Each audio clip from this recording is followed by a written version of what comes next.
Hi, I'm Miss Mason, and I'd like to welcome you to this exciting new physics topic called sound waves. Please make sure you're properly equipped for today, so you'll need a pen or pencil, a piece of paper or a notebook, and ideally a ruler.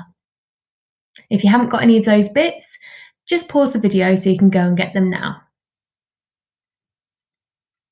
Once you've done that, if you could write down today's title, which is sound waves, that would be fantastic. And you can also add today's date if you'd like. Let's make sure we've got all distractions minimized. So definitely turn your phone on silent, and I'd suggest having the screen face down so that you're not tempted to have a look whilst watching this video. The final thing I'd like to say is that it's really important for you to remain positive throughout this lesson and just attempt every single activity that you're given. Let's get started. So I'll start off today's lesson by talking about some of the careers that you might potentially want to go into if you find this topic of sound waves really interesting and if you build up a really fantastic knowledge of it. What I'll then talk to you about is how exactly sound is made, what longitudinal waves are, the different features of a wave, and then by the end, you'll hopefully be able to describe how sound is made, and you'll also be able to identify the main features of sound waves. So let's start off by having a look at the 6 pictures that are shown on this slide. Each of the pictures shows a job that requires a good knowledge of sound waves in order to achieve within that job. What I'd like you to do is pause the video and try to see if you can come up with the job that each of these pictures represents. Once you think you've got them all, restart the video and we'll go through them to see how many you got right. Let's see how you got on then. So our first picture, the one in the top left, is a picture of an audiologist. That's someone who has a job to do with ears and hearing. So it might be that that person helps to develop hearing aids for people that aren't able to hear, or they might carry out checkups or things on people's ears who are having trouble or problems with their ears. The next job along is a singer. Obviously, as a singer who performs, you're going to need to have a really good knowledge of how to produce sound in the right way in order to deliver to your audience. The next photo is of a radiologist. Now, a radiologist is somebody who uses radio waves in order to treat certain diseases such as cancer. And radio waves will have a lot of the same features as sound waves. So a radiologist would need to have a really good knowledge of waves in general.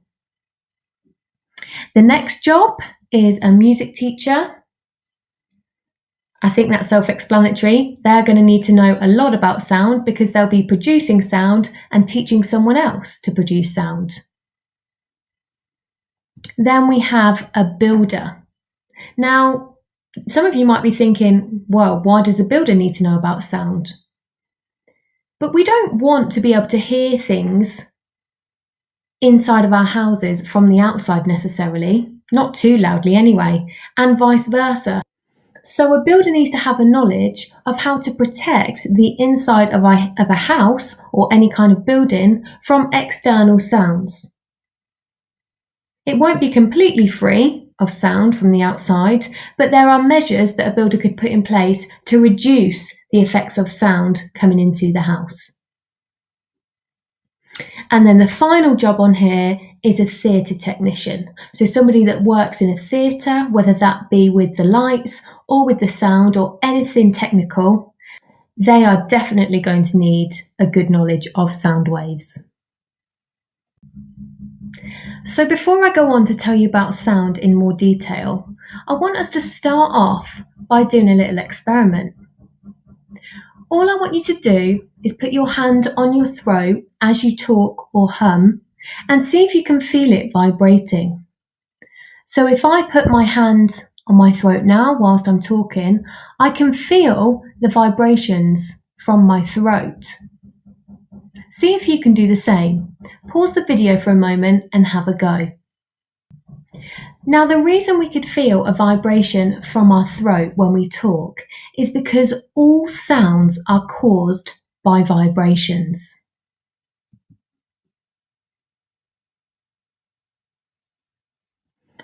So, when we talk and make a sound, there will be different parts of our throat that begin to vibrate in order to produce that sound. Now, the particles in the throat that are vibrating will bang into the particles next to them and then the ones next to those. So some of those particles might be air particles. So parts of the throat will vibrate. The particles there will knock into particles in the air, and they will continue to do that through your mouth and into the particles surrounding you, all the way to someone's ear. So it's almost like the particles are having a domino effect. They're vibrating and knocking into the next ones, which begin to vibrate and knock into the next ones again. And that will happen all the way to someone's ear, where the particles in that person's ear begin to vibrate, and that is how they process that sound.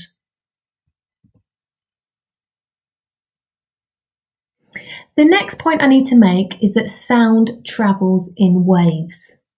So the way in which the particles knock into each other and pass on the vibrations create almost like a ripple effect.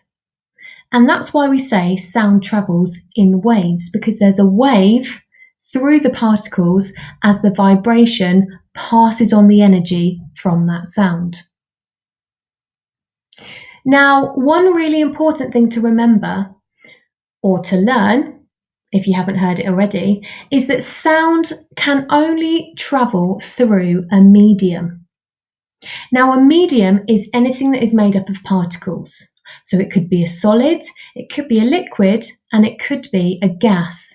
Anything that is made up of particles is known as a medium. And without any particles being there, sound cannot be transferred and sound cannot be heard. So, for example, space is not a medium. Space is something that we call a vacuum, which means there aren't any particles there. So I know some of you might have heard in films the saying, "In space, no one can hear you scream." That's because there aren't any particles in space. So they're quite right in saying no one would hear you scream, because there's no medium for the sound to be transferred through.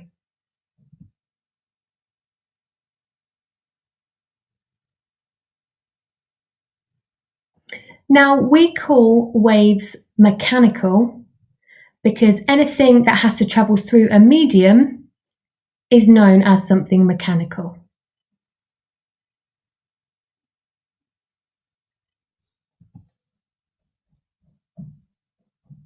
The final point I need to make is that waves transfer energy.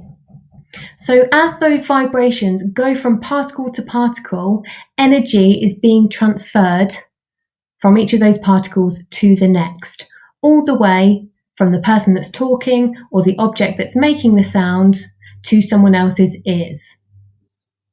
So I wonder how much you think you've learned based on the explanation about sound that I just gave you.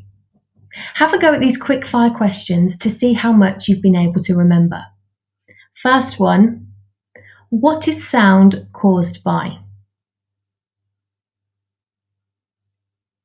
Hopefully you've remembered that sound is caused by vibrations that happen through a medium, so through an area containing particles.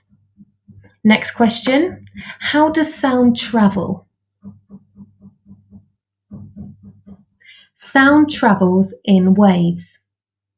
Well done if you remembered that. Next up, what is it that allows sound to travel? That's a tough one. You should have said it's particles. Remember, I said if there aren't any particles present, and we call an area like that a vacuum, then sound cannot travel and it can't be heard at all. Question 4. What does a wave transfer through its vibrations? It will transfer energy. Well done if you got that one. What is not transferred through vibrations?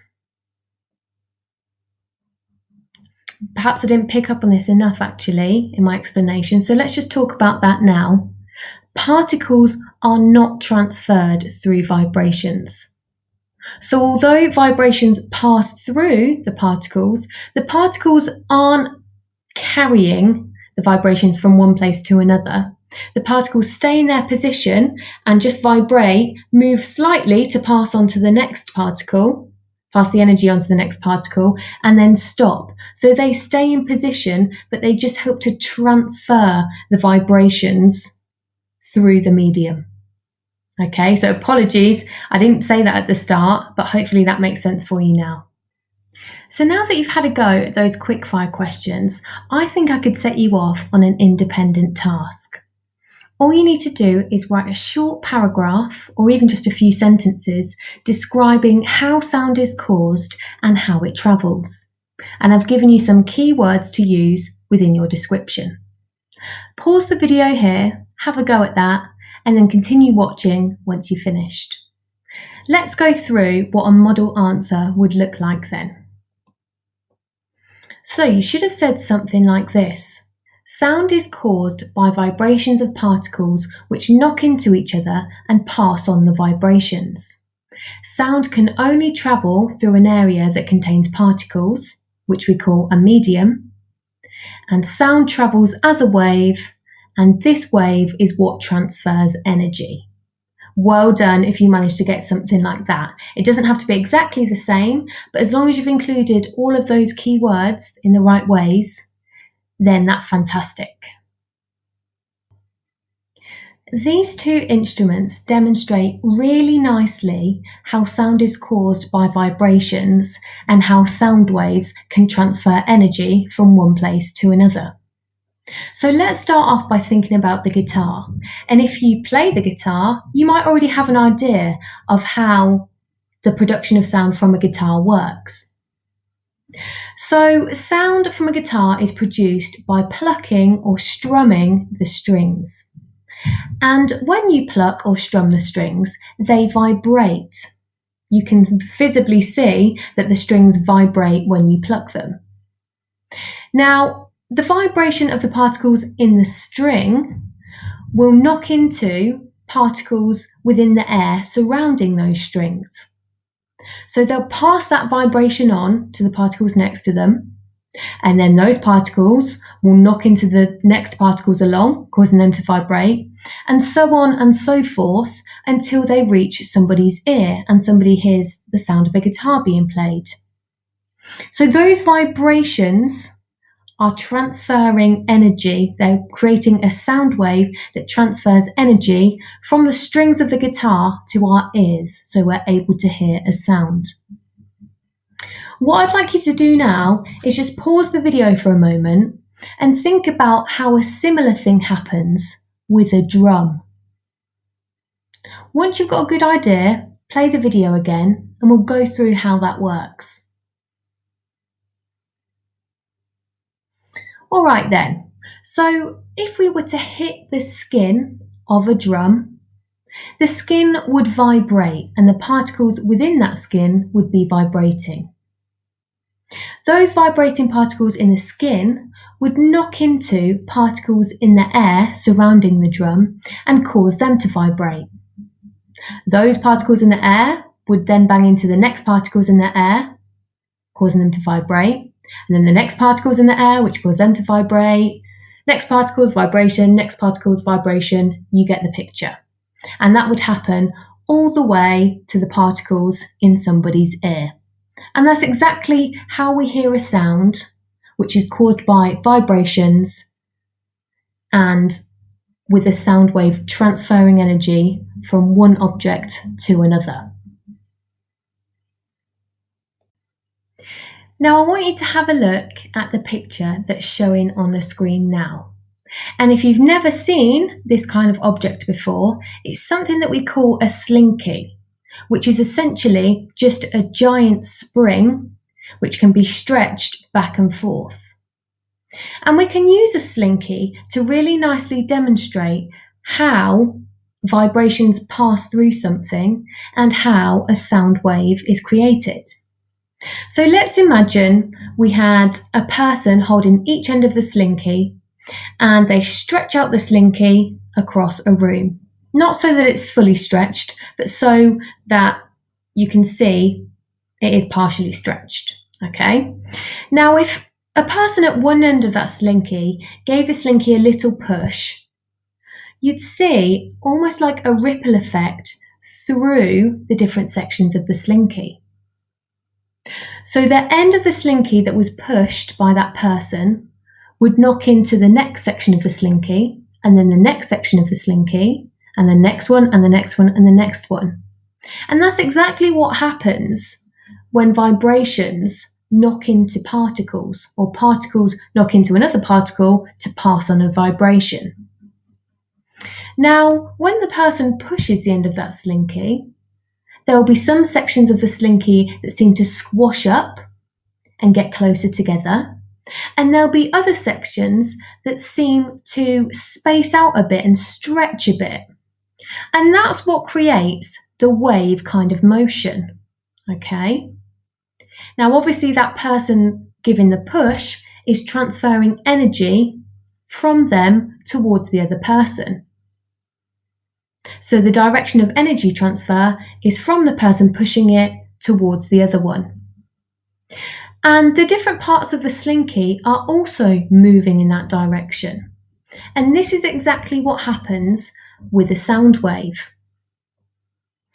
The particles will be moving back and forth based on the vibrations that are being passed through them. So back and forth like this, and energy will be transferred in the same direction. Now, when two things are happening in the same direction, we describe them as being parallel to each other. So just read through what's about to appear on the board, and that will summarise what I've just said. So within a sound wave, the vibration of the particles and the direction of the energy transfer are parallel to each other. They're both happening in the same direction. The diagram that's on the screen now helps to show what would have happened to the slinky if it was stretched out across a room and a person at one end gave it a push. You can see that some sections of the slinky are squashed up and some of them look more stretched out. Now, before we move on, I just need to tell you that a sound wave is an example of something we call a longitudinal wave. So let's have a go at saying that all together. Longitudinal. And again, longitudinal, because you need to get used to using that word. Okay, now all that means is that the particles vibrate in the same direction that the energy is transferred, which is what I've just explained to you. And can you remember how we describe that relationship? It begins with a P. Parallel. We say that the vibration of the particles is parallel to the direction of energy transfer. And that's what characterises a longitudinal wave. Now let's just think a little bit more closely about what's happening when those bits of the slinky were squashing together and spreading out. This is what it would look like in slightly less complicated terms, okay? So we've got lots of sections that have been squashed together. They're the blue sections on this diagram, and some sections that look like they've been spaced out. And there's a name for each of those sections.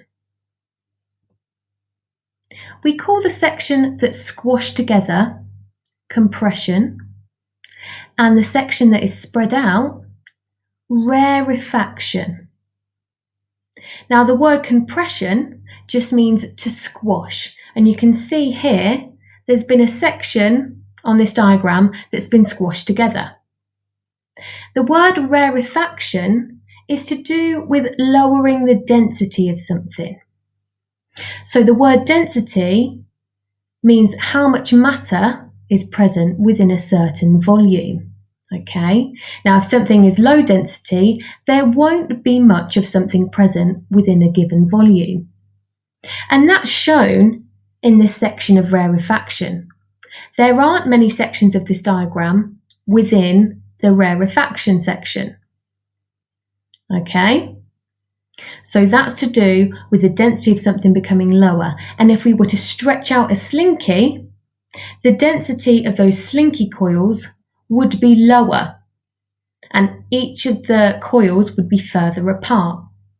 That's an easy way to think about rarefaction. So bearing in mind that I've just told you that sound is an example of a longitudinal wave, so the particle vibrations are parallel to the direction of energy transfer, you need to know that light is an example of something we call a transverse wave. And that's basically the opposite of a longitudinal wave. So a transverse wave has particle vibrations that move in the opposite direction to the energy transfer. And we say that the relationship between those two is perpendicular.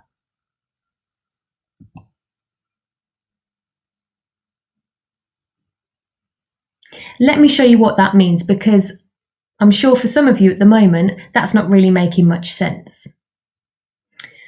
So if in a transverse wave, the particles were moving up and down like this, the energy would be being transferred in the opposite direction.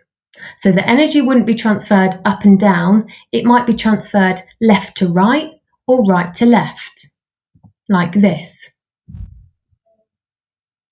And because the vibrations and the energy transfer are occurring in two different directions, we say they have a perpendicular relationship.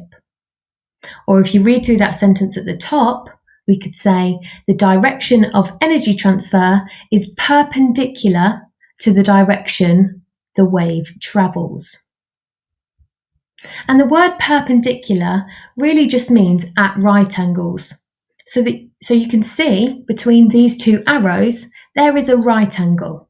Okay, they're working at right angles to each other, but we use that word perpendicular. Can you say that for me, please? Perpendicular. Well done. Let's now try and put that knowledge to the test in a series of multiple choice questions. Here's your first one. What type of a wave is sound an example of? You've got 4 options. Pause the video if you want to have a little bit longer to look through, and then restart it once you think you know the right answer. You should have said that sound is a type of longitudinal wave. Well done if you remembered that. Next up.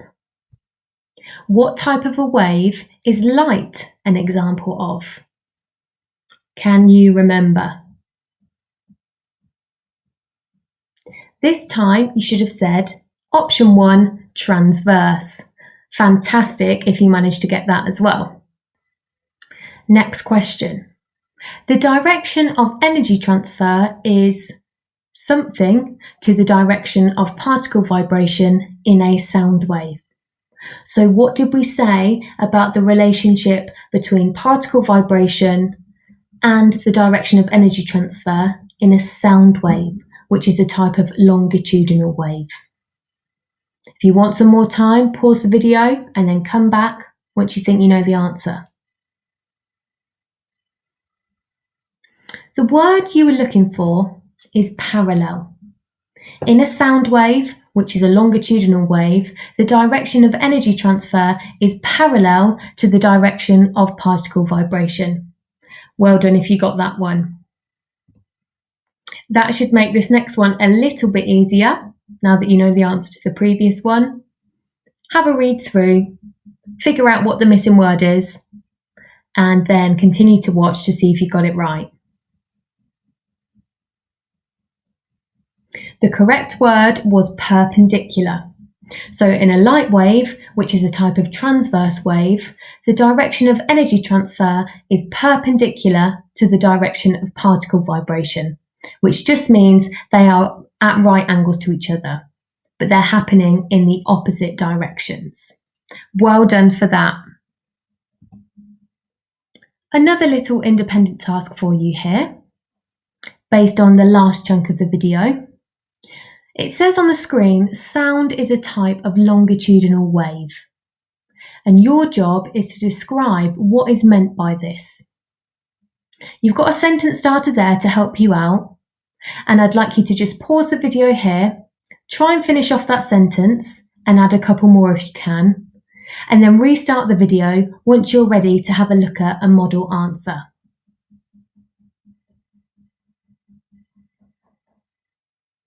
Okay, so I'm hoping you wrote something along the lines of, a longitudinal wave has particles that vibrate in the same direction as energy transfer. And you could have included the word parallel somewhere there. I didn't do that, but I wish I had done now because it would have made my answer a lot better. You could have also said, for example, if energy was being transferred to the right, the particles would be moving back and forth in this direction as well. Massive well done there, because it is really difficult to get your head around that, especially when we're not actually able to see the particles in the air vibrating and knocking into each other. So really, really well done. What we need to discuss now is exactly what a sound wave looks like and how we could record a sound wave so that we're able to see one. Now, the piece of equipment that we use to measure sound is called an oscilloscope. Can you repeat that for me? Oscilloscope. And it looks something like this, okay? So it will pick up different sounds from the environment and produce a wave to show what this sound would look like. Okay, and different parts of each wave will tell us something different. And if you continue to watch some of these lessons, I'll be moving on to tell you in more detail what each part of a wave shows. But let's just go through the basics for now. So here we have an oscilloscope trace, which has been produced based on a sound that the oscilloscope has picked up. Now, you can see there are 2.5 waves shown on this oscilloscope trace. And we need to be able to label each different part of a wave. So the first thing we're going to talk about is the peak of a wave. And that's the word that we use to describe the top of a wave. The next word we need to know is trough. That's the word we use to describe the bottom of a wave. The next important word is wavelength. And the wavelength is the length of one entire wave. So you can measure that from the peak of one wave to the next, because in the middle of that is one entire wave. You could do it from the trough of one wave to the trough of the next. Again, you've got one entire wave between those 2 points. Or you could do it from the midpoint of one wave to the midpoint of the next, like I've done on the screen here. So that's what we call wavelength. The final label that you need to be aware of is something we call amplitude. And this is the distance between the midpoint of the wave and the top of the wave, or alternatively, the midpoint of the wave and the bottom of the wave. Okay, so amplitude is either midpoint to peak or midpoint to trough. I just thought I'd repeat that again, getting those key words in there so that you get used to hearing them and hopefully using them. If you want a bit longer to look at that oscilloscope trace, then just pause the video so that you can get familiar with those 4 new words. Now you know what an oscilloscope trace looks like and how it can be labelled. I'd like you to copy and complete the following sentences using those 4 new keywords you just learned. Pause the video now, get that done, and then restart it once you're ready for the answers to be revealed. So I hope you're ready for the answers. The first sentence should have been finished off with the word peak. The next one should have been finished off with the word trough. The next one should have been wavelength. And the final sentence needed the word amplitude. Well done if you managed to get all of those. You're doing such a great job. Your final activity of the lesson is to have a go at this activity.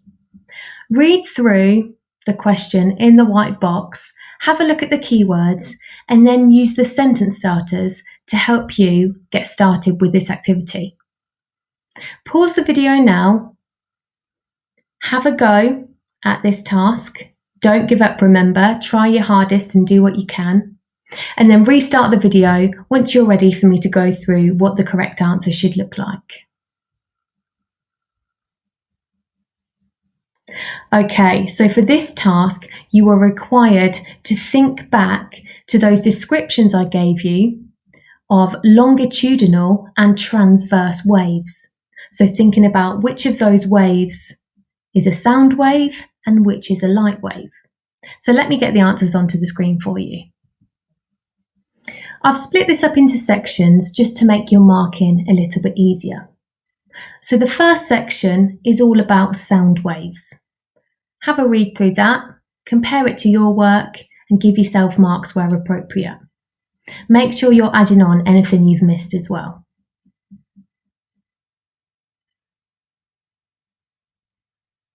The second chunk just talks to you about how sound is caused and how sound transfers energy.